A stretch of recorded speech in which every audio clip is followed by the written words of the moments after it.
नमस्कार। स्वागत है आपका आज की इस वीडियो में।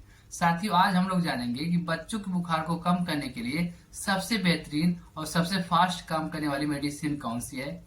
बच्चों में जब बुखार हो जाता है तो उस बुखार को कम करने के लिए किस मेडिसिन का प्रयोग नहीं करना चाहिए। ये दोनों चीजें हम लोग इस वीडियो में जानेंगे। लेकिन इसको जानने से पहले जान लेते हैं कि बुखार क्या होता है और बुखार क्यों होता है। साथियों, बुखार यानी फीवर, इसे पायरेक्सिया नाम से भी जाना जाता है।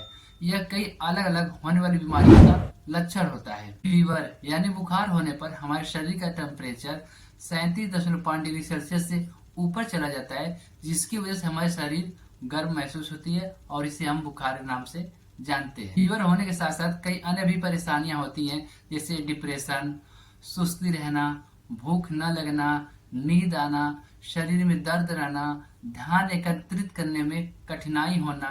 इसके अलावा ठंडा लगना, मसल्स टोन का बढ़ जाना और कपकपी लगना। ये बुखार होने के साथ साथ ऐसी भी कंडीशन होती है, इसे हम डायग्नोसिस भी कह सकते हैं और सिम्टम्स भी कह सकते हैं। तो साथियों, अब जान लेते हैं इसके इलाज के बारे में, यानी बुखार होने पर कौन सी मेडिसिन यूज की जाती है। वैसे तो बुखार को कम करने के लिए एंटीपायरेटिक मेडिसिन जैसे पैरासीटामॉल, आइबुप्रोफेन और एस्पिरिन का प्रयोग किया जाता है।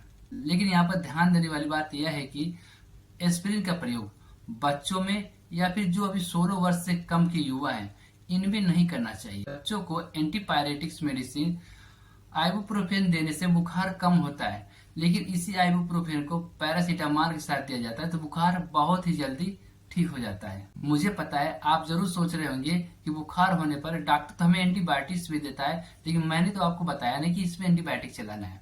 एंटीबायोटिक कब का चलाना है आइए उसे भी जान लेते हैं। जब हमारे शरीर का टेम्परेचर 41.5 डिग्री सेल्सियस से ज्यादा हो जाता है, तब इसे हाइपर पायरेक्सिया कहा जाता है और यह कॉमनली जो है इन्फेक्शन की वजह से होता है और इन्फेक्शन को ठीक करने के लिए एंटीबायोटिक का प्रयोग किया जाता है। क्योंकि जब हमारे शरीर का टेम्परेचर 41.5 डिग्री सेल्सियस होता है तो यह एक इमरजेंसी कंडीशन होता है।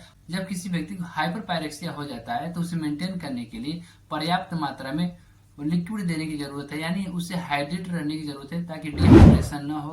और इसके अलावा उसके शरीर को ठंडे करने की भी आवश्यकता है और इस प्रकार की फीवर को भी ठीक करने के लिए एंटीपायरेटिक्स मेडिसिन के साथ साथ एंटीबायोटिक का प्रयोग किया जाता है।